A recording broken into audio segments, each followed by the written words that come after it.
I'm AP Townley, and this is Roleplay Culture. I think we're about to rock out.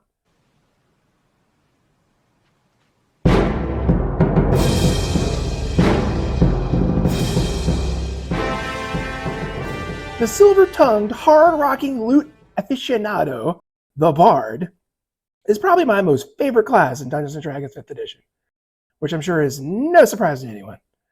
What can I say about these adventurous troubadours? The full casters have a great support ability in their bardic inspiration, and rival even the rogue in their supremacy and skills with their jack-of-all-trades. But that is only part of the equation. You have to decide on a subclass, and with the Bard, subclasses can make a big difference. That choice can change the way you play the Bard as a character. Subclasses, if we remember, are specializations for the class that help niche down to a particular playstyle by giving a few extra abilities. This choice is made between the levels of 1 and 3 based on that particular class. For the Bard, their subclasses are known as colleges. And this choice is made at level 3. And we have 8 options to choose from, as of this recording anyway. But which choice do we make? Which subclass will take us to the Grammys?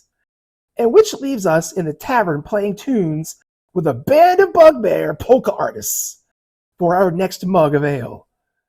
So here are my choices for the best and worst subclasses for the Bard in the D&D 5e. These are just my opinions on the matter. I think any subclass can find a home in the right table in the right game, especially with the Bard.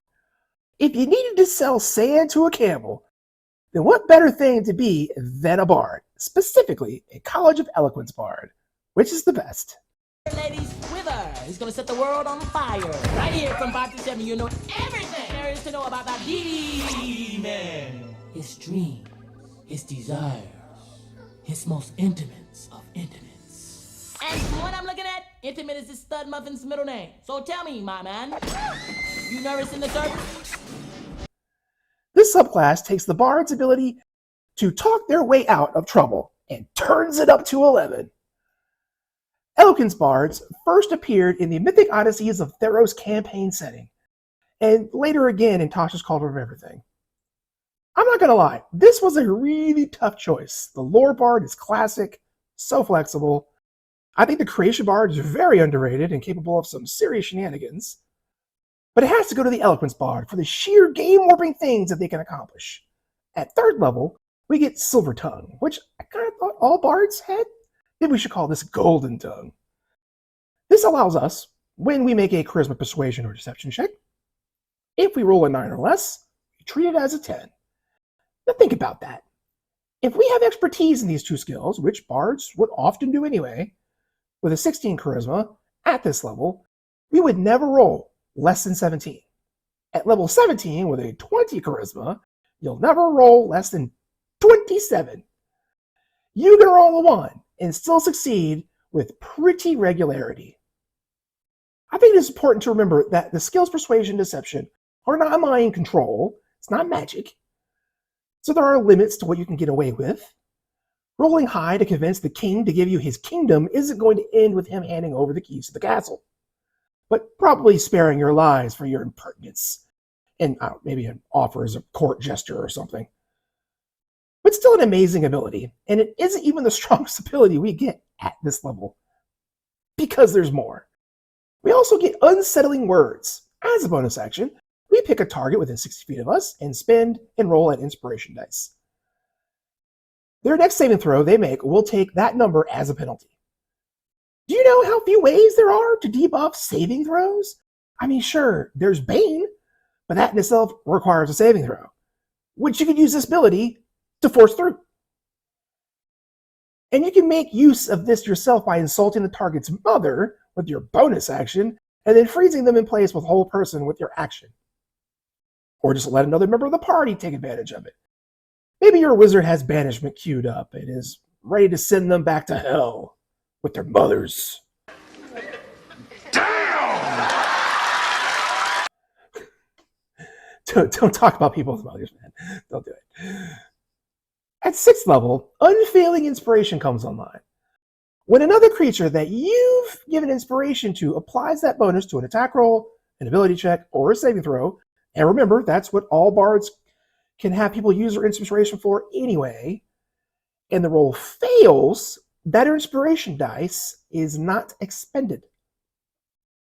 I love this ability. Many of the Bard subclasses that give the Bard another way to use their Bardic inspiration tend to ignore or forget about giving inspiration dice to their party members as all of them can do. Selfish bastards.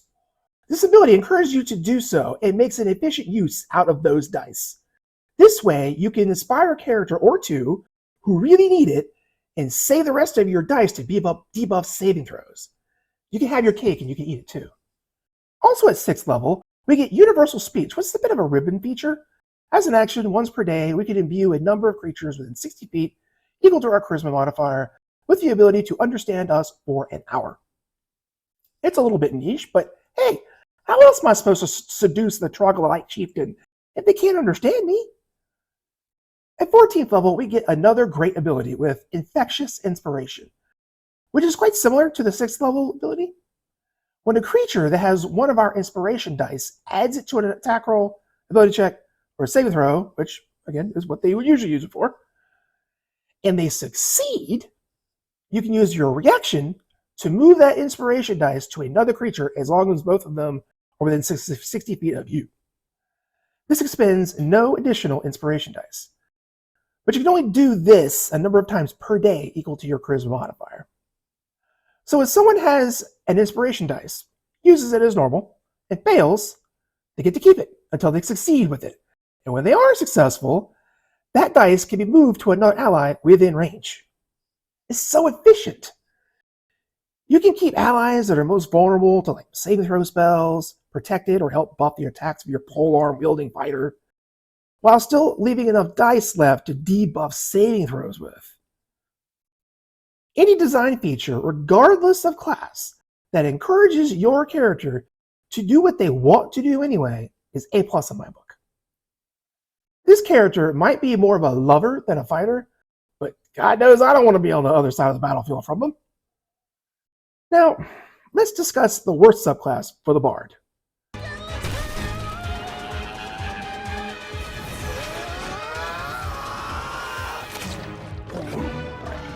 The College of Spirits. This was a tough choice as none of the colleges for the Bard are really bad, which I think speaks to more the strength of the class than anything.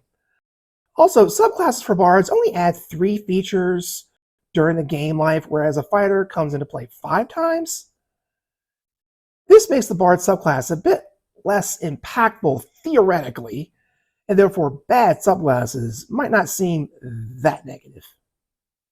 The College of Spirits is one of the newer subclasses coming from Van Richten's Guide to Ravenloft, which seems very thematic. These bards kind of resemble gypsy fortune tellers. They get quite a few abilities, some of which are pretty cool.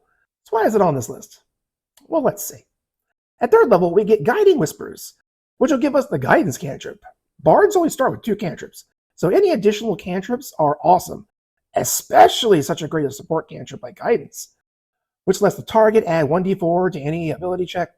Even better, instead of having the usual range of touch, for us, it has a range of 60 feet.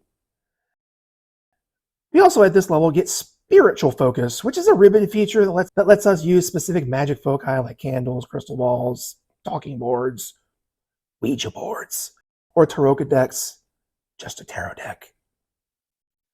Some of these you would get anyway, so I'm not sure what this feature is other than just flavor.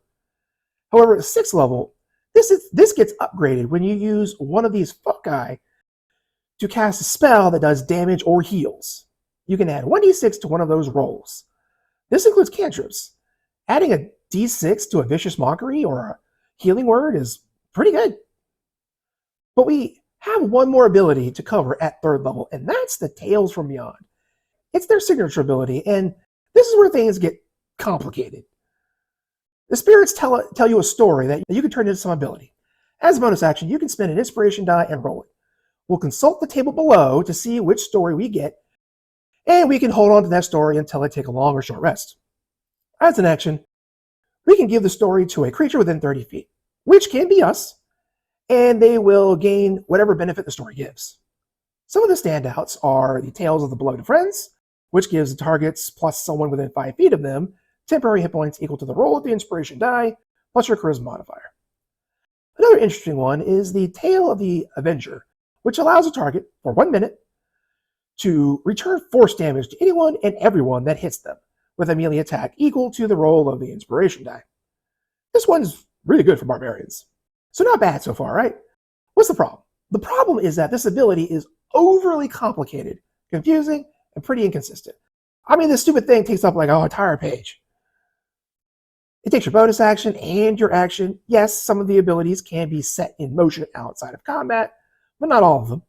Most of them require a roll of your Bardic Inspiration die for the numerical result, like the above temporary hit point or force damage. Now, is that the roll that landed you on the ability in the first place? Or is it a new roll? Pretty sure it's the latter, but you see, confusing. And remember, the inspiration roll determines the story that you get, and there's 12 of them. You see the issue here? You're starting with a d6. You'll depend on your inspiration die increasing to access the higher stories. For many games, you'll never get access to the upper 2 stories because you don't get access to that until 15th level. As for our consistencies, for now, we don't get to choose the effect we want. We might get a story that's not particularly useful in that situation. We only have one story stored at a time until we gift it or take a rest. So sometimes it will slap, and sometimes it won't.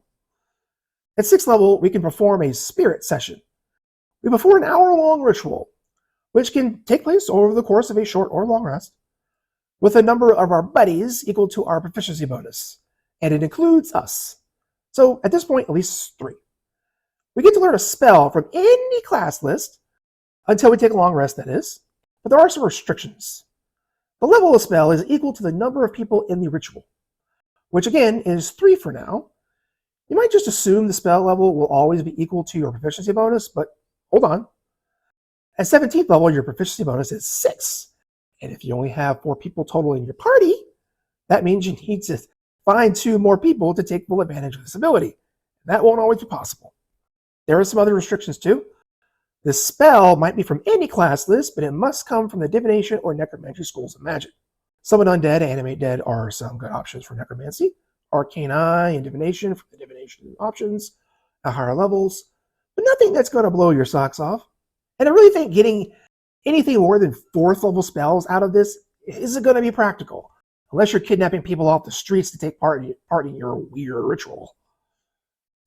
At 14th level, we get Mystical Connection, which plays off the 3rd level feature Tales from Beyond. Now, when we roll our inspiration die to get our story, we roll 2 dice instead of 1.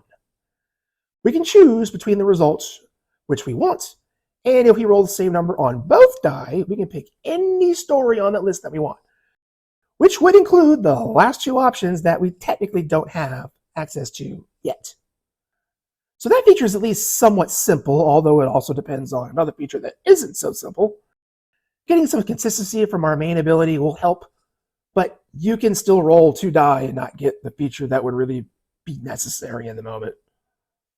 And the chances of rolling the same number on a D10 or a D12 later, a level later is not particularly good. I don't think it's going to help as much as we might hope it would. It's also a little boring.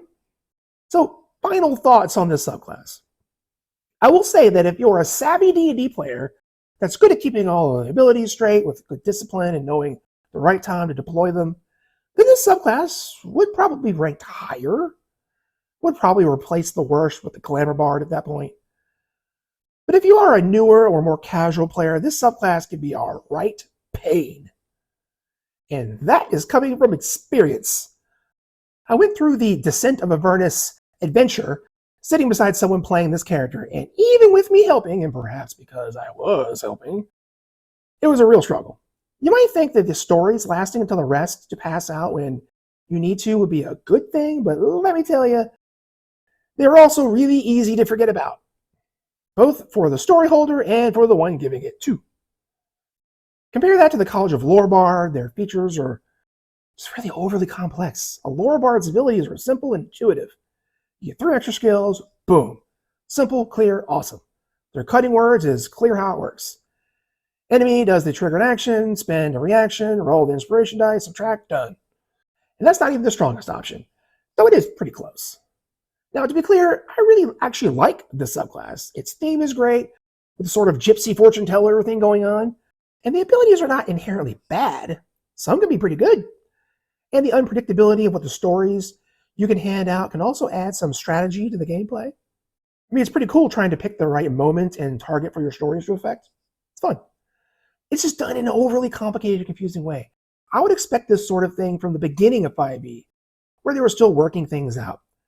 Not as what I think is the last subclass to come out for the Bard. I expect more refinements. Tell me in the comments below what you think of these subclasses. Which would you choose for the best and worst for the Bard? Be sure to subscribe, ring the bell, smash that like button, check out our other videos over here, and I'll see you in the parlor.